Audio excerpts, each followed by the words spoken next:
अस्सलाम वालेकुम dear students. आज हम अपना नेक्स्ट लेक्चर देखेंगे। लेक्चर नंबर 2 है, चैप्टर नंबर 8 न्यूट्रिशन। इसमें हमने लास्ट टाइम ये चीज़ देखी थी कि न्यूट्रिशन क्या होती है, न्यूट्रिएंट्स क्या होते हैं। आज हम बेसिकली ये देखते हैं कि role of nitrogen in plants life. हमने बेसिकली दो न्यूट्रिएंट्स देखने हैं, एक नाइट्रोजन है और दूसरा यहाँ पर मैग्नीशियम मेंशन है आपकी बुक के अंदर। तो सबसे पहले बेटा हम नाइट्रोजन की बात करते हैं कि नाइट्रोजन का क्या किरदार है प्लांट की लाइफ के अंदर, या वो क्यों ज़रूरी है। Plants get nitrogen in the form of nitrates. Plants nitrogen को किस शक्ल के अंदर अब्जॉर्ब करते हैं? In the form of nitrates. अब आप लोग बेटा जिस तरह से जानते हैं कि एयर के अंदर नाइट्रोजन मौजूद होती है और वो मॉलिक्यूलर नाइट्रोजन गैस की शक्ल के अंदर होती है, और इसकी परसेंटेज या इसकी कंसंट्रेशन 78% ऑलमोस्ट मौजूद है। अब इतनी ज़्यादा मिकदार नाइट्रोजन की हवा में मौजूद है, उसके बावजूद प्लांट्स इस नाइट्रोजन को इस्तेमाल नहीं कर सकते क्योंकि ये मॉलिक्यूलर नाइट्रोजन है, ये गैस फॉर्म के अंदर है। प्लांट्स फिर क्या करते हैं? इस नाइट्रोजन को पहले चेंज करते हैं in the form of nitrates. ठीक है, नाइट्रेट्स की शक्ल के अंदर चेंज करते हैं। कैसे होता है? बेसिकली प्लांट्स के रूट्स के अंदर बहुत सारे ऐसे प्लांट्स हैं जिनको नाइट्रोजन की ज़्यादा रिक्वायरमेंट है। उनके रूट्स के अंदर कुछ बैक्टीरिया रहते हैं जिनको नाइट्रीफाइंग बैक्टीरिया कहते हैं, और वो बैक्टीरिया इस नाइट्रोजन को हवा से एब्जॉर्ब करने के बाद उसको नाइट्रेट्स के अंदर चेंज करते हैं by the ammonification and nitrification method. ठीक है, ये एक अलग टॉपिक है, लेकिन बैक्टीरिया हेल्प करते हैं, नाइट्रेट्स बना के देते हैं, नाइट्रेट्स प्लांट्स अब्जॉर्ब कर लेते हैं। उसके बाद major component of proteins, hormones, chlorophyll और एंजाइम्स। यहाँ पर वो ये बात कर रहा है कि नाइट्रोजन जो है ये प्रोटीन्स का बहुत ज़्यादा मेन या मेजर कंपोनेंट है। नाइट्रोजन नहीं होगा तो प्रोटीन्स जो है ये नहीं बन सकती। कैसे नहीं बन सकती देखते हैं। अब प्रोटीन्स हमने प्रीवियस चैप्टर्स में पढ़ा है कि प्रोटीन्स किससे मिलकर बनती है? अमाइनो एसिड से। जब अमाइनो एसिड्स एक दूसरे के साथ कंबाइन होते हैं थ्रू द पॉलीपेप्टाइड चेन्स, तो फिर प्रोटीन का स्ट्रक्चर बनता है। अमाइनो एसिड, एक सिंगल अमाइनो एसिड का अगर मैं आपको यहाँ पे फार्मूला ड्रा करके दिखाऊं, तो ये हमारे पास एक अल्फा कार्बन है जिसके साथ आपके पास मुख्तलिफ ग्रुप जुड़े होते हैं। ये कार्बोक्सिलिक ग्रुप है और इस साइड के ऊपर आपके पास अमाइनो ग्रुप लगा होता है। अब ये एक अमाइनो एसिड का फार्मूला है, सिंगल अमाइनो एसिड का। बहुत सारे अमाइनो एसिड्स मिलते हैं, इसके साथ एक और अमाइनो एसिड जुड़ेगा, फिर एक और जुड़ेगा, तो इस तरह से प्रोटीन का स्ट्रक्चर वजूद में आएगा। अब अगर हम इसको यहाँ से नाइट्रोजन को रिमूव कर दें, यहाँ से इसको निकाल दें, तो अमाइनो एसिड का स्ट्रक्चर मुकम्मल नहीं होता, लिहाजा प्रोटीन की तश्कील नहीं हो सकती।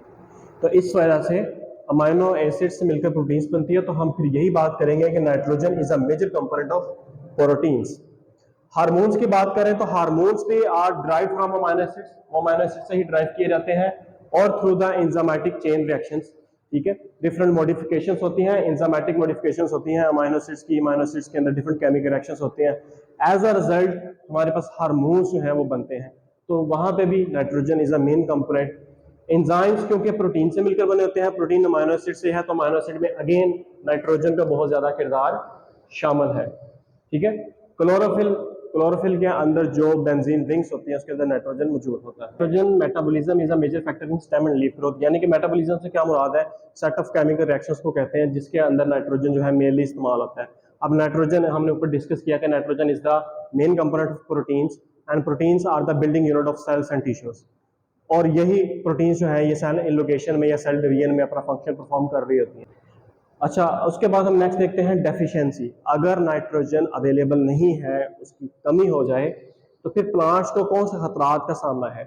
पहला पॉइंट, रिड्यूस यील्ड, उसकी पैदावार में कमी आ जाएगी। क्यों कमी आएगी? क्योंकि हमने देखा कि प्रोटीन्स बनाने में नाइट्रोजन इस्तेमाल हो रहा है, हार्मोन्स बनाने में इस्तेमाल हो रहा है, क्लोरोफिल बनाने में इस्तेमाल हो रहा है। उसके बाद स्टंट ग्रोथ, उनकी ग्रोथ रुक जाती है, प्लांट्स जो हैं उनकी हाइट कम रह जाती है, वो ज़्यादा अपनी फुल हाइट को अटेन नहीं कर सकते। फिर है येलिंग ऑफ लीव्स, पत्ते जो हैं वो येलो कलर के हो जाते हैं। इधर आपको साइड पे पिक्चर नजर आ रही होगी, येलो कलर का जो लीफ है, this is due to the deficiency of the nitrogen. अगर प्लांट्स ज़्यादा इस्तेमाल करते हैं नाइट्रोजन, तो उससे क्या होता है? Delay flowering and fruiting. Plants के अंदर एक प्रॉपर सर्कल होता है, टाइम पीरियड होता है, जिसके मुताबिक प्लांट्स अपने फ्लावर प्रोड्यूस करते हैं, और वो फ्लावर बाद में फिर चेंज होते हैं इनटू द फ्रूट्स। इसमें क्या होता है कि नाइट्रोजन अगर ज़्यादा हो जाता है तो वो उसकी वजह से फ्लावर लेट बनते हैं और इसी तरह से फ्रूट भी लेट बनते हैं। अब नेक्स्ट हम देखते हैं रोल ऑफ मैग्नीशियम। अब ये भी इसी तरह से एक न्यूट्रिएंट है जो प्लांट को रिक्वायर्ड है। Structural component of chlorophyll. Chlorophyll की हमने ये बात की थी कि एक ऐसा पिगमेंट है जो सनलाइट को अब्जॉर्ब करता है। कौन सी ऐसी खासियत है जिसकी वजह से, अगर मैं इसका यहाँ पे स्ट्रक्चर ड्रा करूँ, आपको सिर्फ समझाने के लिए एक छोटा सा इस तरह का स्ट्रक्चर ड्रा करके दिखा देते हैं। ठीक है बेटा, अब ये क्लोरोफिल का स्ट्रक्चर हम यहाँ पे ड्रा कर रहे हैं। क्लोरोफिल का जो मॉलिक्यूल होता है वो इस तरह से, एक उसके पास हेड और एक टेल स्ट्रक्चर मौजूद होता है। इसमें ये हमारे पास बेंजीन रिंग्स लगी होती है, यानी कि हर तरफ से रिंग्स ने उसको सर्कुलेट किया होता है। अब जो सेंट्रल पोजीशन है, ये जो खाली जगह नजर आ रही है, यहाँ पे मैग्नीशियम आपके पास एटम अटैच होता है और इसी की वजह से इस क्लोरोफिल के पास कैपेसिटी होती है कि सनलाइट को अब्जॉर्ब कर सके। मैग्नीशियम नहीं होगा तो क्लोरोफिल की सिंथेसिस नहीं होगी। लास्ट लेक्चर में हमने बात की थी कि ठीक से क्लोरोफिल की सिंथेसिस नहीं हो सकती। जब क्लोरोफिल ठीक नहीं बनेगा या कम उसकी क्वांटिटी जो है प्रोड्यूस होगी तो एज अ रिजल्ट फोटोसिंथेसिस का रेट कम हो जाएगा। तो इस वजह से मैग्नीशियम बहुत ज़रूरी है क्लोरोफिल बनाने के लिए। Necessary for functioning of enzymes to produce sugars. अब बहुत सारे एंजाइम्स, बेसिकली हमने बात की कि प्रोटीन से बने होते हैं, लेकिन बहुत सारे ऐसे एंजाइम्स हैं जो खुद अकेले काम नहीं कर सकते, उनको अपने साथ एक असिस्टेंट चाहिए और वो जो असिस्टेंट होता है वो कोफैक्टर होता है, non protein part. Enzyme protein part है, इसके साथ कोई नॉन प्रोटीन पार्ट आके जुड़ जाए तो उसको हम कोफैक्टर कहते हैं। तो यहाँ पे जो मैग्नीशियम है ये कोफैक्टर के तौर पे काम कर रहा है और एंजाइम्स के साथ मिलकर शुगर्स और कार्बोहाइड्रेट्स वगैरह बना रहा है। Used to produce nut and fruits. अब बात तीसरी कर लेते हैं कि नट्स और फ्रूट्स वगैरह बनाने में, और जिस तरह के हमारे पास नट्स होते हैं, बादाम, अखरोट, इस तरह की चीज़ें बनाने के अंदर ये मैग्नीशियम इस्तेमाल होता है। उसके बाद essential for germination of seed. Germination का मतलब सीड को जब हम ज़मीन में लगाते हैं वहाँ से एक न्यू पौधा जो है वो ग्रो करता है। तो वो भी किसकी वजह से ग्रो करता है? मैग्नीशियम की वजह से। बहुत ज़्यादा ज़रूरी है। अगर इसकी डेफिशिएंसी हो जाए तो उससे पत्ते क्या होंगे? येलो हो जाएंगे, उसका कलर ग्रीन से येलो हो जाएगा, क्योंकि क्लोरोफिल ही नहीं बनेगा। ये ग्रीन पिगमेंट है, ये क्या है? ये ग्रीन पिगमेंट है। जब ये नहीं बनेगा तो पत्ते का कलर ग्रीन नहीं रहेगा, वो येलो हो जाएंगे। Wilting of leaves. विल्टिंग किसको कहते हैं? पत्ते मुरझा जाते हैं। ठीक है, अब क्यों मुरझाते हैं? हम देखते हैं कि पत्तों के अंदर से जो उसका ऑस्मोटिक बैलेंस होता है वो डिस्टर्ब हो जाता है, यानी कि पत्तों के सेल्स के अंदर जो वाटर की क्वांटिटी है वो कम हो जाती है, वाटर सारा सेल से बाहर चला जाता है, सेल्स सिकुड़ जाते हैं, फ्लैसिड हो जाते हैं। एज अ रिजल्ट जो लीफ है वो विल्ट कर जाता है, मुरझा जाता है। तो यहाँ तक हमारा ये एक टॉपिक था। इसके अंदर से हम देखते हैं कि हमें शॉर्ट क्वेश्चन पूछे जाते हैं, what is the role of nitrogen and role of magnesium. Next topic start करते हैं, इंपॉर्टेंस ऑफ फर्टिलाइजर्स। फर्टिलाइजर्स किसको कहते हैं? खाद को कहते हैं जो हम फसलों के अंदर इस्तेमाल करते हैं हायर ग्रोथ के लिए। तो फर्टिलाइजर्स एक ऐसी चीज है, addition of certain substances in soil results in plant growth with desirable characteristics. हम मिट्टी के अंदर कुछ ऐसी चीजें ऐड करते हैं जिसकी वजह से प्लांट की ग्रोथ ज़्यादा अच्छी होती है और उसके अंदर डिज़ायरेबल कैरेक्टरिस्टिक्स, हमारी मनपसंद जो खसूसियात हम चाहते हैं कि इस पौधे से हमें ये चीज़ हासिल हो, वो चीज़ हमें हासिल हो जाती है। कैसे हासिल होती है? उस मिट्टी के अंदर हमने कुछ सर्टन सब्सटेंसेस ऐड करने हैं और वही सर्टन सब्सटेंसेस क्या कहलाते हैं? फर्टिलाइजर्स कहलाते हैं, जिसको हम खाद भी कहते हैं। अब आगे, अच्छा, डिज़ायरेबल कैरेक्टरिस्टिक्स कौन कौन सी हैं? मोर यील्ड, पैदावार ज़्यादा हासिल करने के लिए हमने अगर एकड़ में ज़मीन के अंदर फसल लगाई हुई है तो वहाँ से ज़्यादा पैदावार हासिल करने के लिए हम इसका फर्टिलाइज़र का इस्तेमाल करते हैं। अट्रैक्टिव फ्लावर्स, अगर हम चाहते हैं, जो गार्डनर्स हैं, जो हॉर्टिकल्चर का काम करते हैं, वो चाहते हैं कि उनके पास जो फ्लावर्स हैं, जो पौधे, ऐसे जो फ्लावरिंग प्लांट्स होते हैं, वो ज़्यादा अच्छे फ्लावर प्रोड्यूस करें उसके लिए, या फास्टर ग्रोथ, कम टाइम के अंदर उसकी अच्छी ग्रोथ हो जाए। क्लासिफिकेशन ऑफ फर्टिलाइजर्स, फर्टिलाइजर्स की आगे थोड़ी टाइप्स हैं। ठीक है, अब देखिए पहली टाइप जो है वो कौन सी है? Inorganic fertilisers. लास्ट लेक्चर में बात की थी कि कोई भी ऐसा केमिकल कंपाउंड जिसके अंदर कार्बन और हाइड्रोजन एक दूसरे के साथ बॉन्डेड ना हो, एक दूसरे के साथ मौजूद ना हो, वो कंपाउंड कौन सा कहलाता है? Inorganic fertilisers. तो यहीं से बात करते हैं naturally occurring materials which are not chemically modified. कुदरती तौर पर ये चीजें पाई जाती हैं जिसको केमिकली मॉडिफाइड, उसमें कोई भी रद्दो बदल नहीं किया गया। कुदरती तौर पे एक चीज हमने इस्तेमाल कर लेनी है एज अ फर्टिलाइजर। जैसे एग्जांपल दी है rock phosphate, gypsum, elemental sulphur, ये चीजें हमें मिट्टी में से निकलती हैं, जमीन में से, हम इसी को इसी तरह से आगे इस्तेमाल कर लेते हैं। प्रॉपर्टीज इसकी बात करें, जो इनऑर्गेनिक फर्टिलाइजर्स होते हैं, दे रेडिली डिजॉल्व इन वाटर, ये पानी के अंदर फौरन से हल हो जाते हैं, ठीक है। इजिली अवेलेबल टू प्लांट, जब पानी के अंदर इजिली फौरन हल हो जाएंगे तो आसानी से अवेलेबल होंगे। साल्ट फॉर्म, अब ये क्योंकि साल्ट की शक्ल के अंदर होते हैं, इसी वजह से ये बहुत जल्दी रेडिली डिजॉल्व इन वाटर, पानी के अंदर हल हो जाते हैं। और फिर वो पानी जब रूट्स अब्जॉर्ब करती हैं तो उन पानी के साथ साथ ये वाले जो फर्टिलाइजर्स हैं, इनऑर्गेनिक फर्टिलाइजर्स, ये प्लांट को अवेलेबल हो जाते हैं, प्लांट इनको साथ साथ अब्जॉर्ब कर लेता है। यानी कि जैसे ही आपने ये खाद्य जमीन में फेंकी, जमीन में लगाई, उसके बाद जब आप उसको फसल को पानी लगाते हैं तो इस पानी में हल होते हैं और वो पानी के साथ साथ ये भी बॉडी में अब्जॉर्ब हो जाते हैं। उसके बाद जो नेक्स्ट है that is organic fertilisers. Organic हमने बात की जिसके अंदर कार्बन और हाइड्रोजन दोनों मौजूद हो, उसको ऑर्गेनिक कहते हैं। More complex materials take time to be broken down and then used by plants. ये ज्यादा कम्प्लेक्स चीजें हैं, ऑर्गेनिक कंपाउंड्स हमेशा ज्यादा कम्प्लेक्स होते हैं, ज्यादा पेचीदा है, ठीक है। इनको टाइम लगता है टूटने के अंदर, जब टाइम लगेगा तो फिर ये रेडिली डिजॉल्व भी नहीं होंगे, थोड़ा टाइम लेंगे टूटने में और फिर जाके पानी में हल होंगे, ठीक है। For example manure and compost, ये दो एग्जाम्पल्स हैं।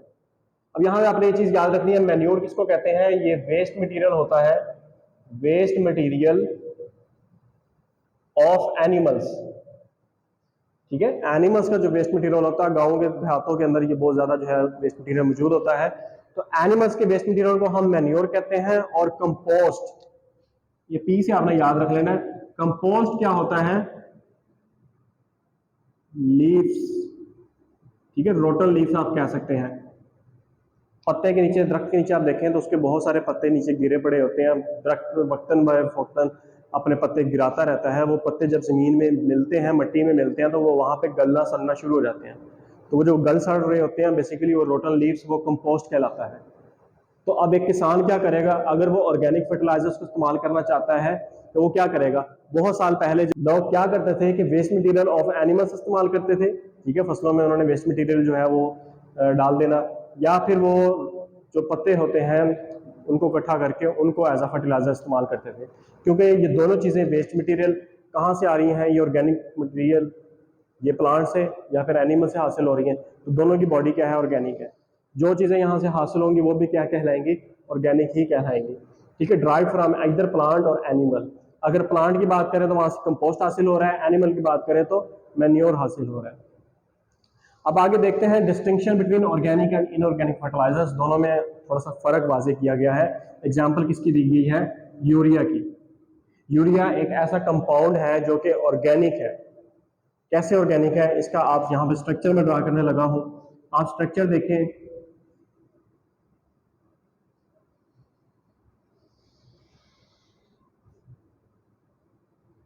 ठीक है। ये अब यूरिया का फार्मूला है, स्ट्रक्चर फार्मूला। इसमें आप देखें तो आपके पास कार्बन है, कार्बन के साथ हाइड्रोजन भी मौजूद है, ठीक है। इसी वजह से हम ये बात करते हैं कि ये ऑर्गेनिक कंपाउंड है। लेकिन जब फर्टिलाइजर्स के हवाले से बात करते हैं तो इसको ग्रुप रखा जाता है विद इनऑर्गेनिक फर्टिलाइजर्स। इसको कहाँ पे शामिल किया गया, इस कैटेगरी के अंदर शामिल किया गया। उसकी वजह क्या है, क्योंकि जो यूरिया है इसकी प्रॉपर्टी सारी ये वाली है, ये पानी में बड़ी जल्दी हल हो जाता है, प्लांट्स को इजीली अवेलेबल होता है, ठीक है। इन प्रॉपर्टीज की वजह से इसको इसी कैटेगरी के अंदर रखा गया, जबकि ये है ऑर्गेनिक कंपाउंड है। ये आपको एमसीक्यूज भी पूछा जा सकता है। उसके बाद शॉर्ट क्वेश्चन एक और है, importance of organic fertilisers. Organic fertilisers की क्या इंपॉर्टेंस है, उसकी अहमियत क्या है। हैव लेस साल्ट्स, इनके अंदर साल्ट्स कम होते हैं, ठीक है, तो ये प्लांट्स के लिए हार्मफुल नहीं है। अगर प्लांट ज्यादा साल्ट्स को अब्जॉर्ब करता है तो उसके लिए हार्मफुल होता है, तो इनके अंदर साल्ट्स कम है तो प्लांट्स के लिए ये ज्यादा खतरनाक नहीं है। तो प्लांट्स जो है इसको हम अगर ज्यादा भी अप्लाई करें ऑर्गेनिक फर्टिलाइजर्स तो वो फिर भी खतरे का बायस नहीं बनता। उसके बाद करें इंक्रीज सॉइल ड्रेनेज और एरिएशन। सॉइल ड्रेनेज का क्या मतलब है कि जो जब पानी लगाया जाता है ज़मीन को, तो ज़मीन की जो लेयर्स होती हैं, डिफरेंट लेयर्स, जो फर्स्ट लेयर होती है वो सिर्फ थोड़ा सा पानी ही होल्ड करती है, बाकी सारा का सारा पानी जो है, जो एक्सेस वाटर होता है, इजाफी पानी, वो ज़मीन की निचली लेयर्स के अंदर चला जाता है, ठीक है, इसको हम सॉइल ड्रेनेज कहते हैं कि जितना पानी रिक्वायर्ड है उतना ही ज़मीन उसको होल्ड करेगी, बाकी सारा पानी ज़मीन की नीचे वाली लेयर में चला जाएगा। इरिगेशन का क्या मुराद है कि जो सॉइल है उसके साथ जो एटमॉस्फेरिक ऑक्सीजन है, इसका जब कंटेक्ट होता है तो सॉइल के अंदर ऑक्सीजन जो है वो शामिल हो जाती है। ठीक है, तो ये चीज़ जो है ये भी इम्प्रूव होती है। इरिगेशन सॉइल ड्रेनेज जब इम्प्रूव होगी, किसी भी सॉइल की ये दोनों कंडीशंस बहुत अच्छी होंगी, तो वो वाली जो सॉइल है वो ज़्यादा फर्टाइल होगी, वो ज़्यादा अच्छी ग्रोथ प्रोवाइड करेगी, उसमें से यील्ड भी ज़्यादा होगी, उसमें ग्रोथ भी ज़्यादा फास्टर होगी। तो ये एक हमारा आज छोटा सा टॉपिक था, मेनली ये शॉर्ट क्वेश्चन थे, और एज अ लॉन्ग क्वेश्चन भी पूछा जा सकता है, right a note on roll of nitrogen and magnesium in plants. ठीक है, तो ये लॉन्ग क्वेश्चन आ सकता है, या फिर ये हमारा इंपॉर्टेंस ऑफ फर्टिलाइजर्स, इसमें से ये भी शॉर्ट क्वेश्चन है, इन दोनों का difference and differentiate between organic and inorganic materials. तो ठीक है बेटा, ये आज हमारा आज का टॉपिक था, छोटा सा टॉपिक है।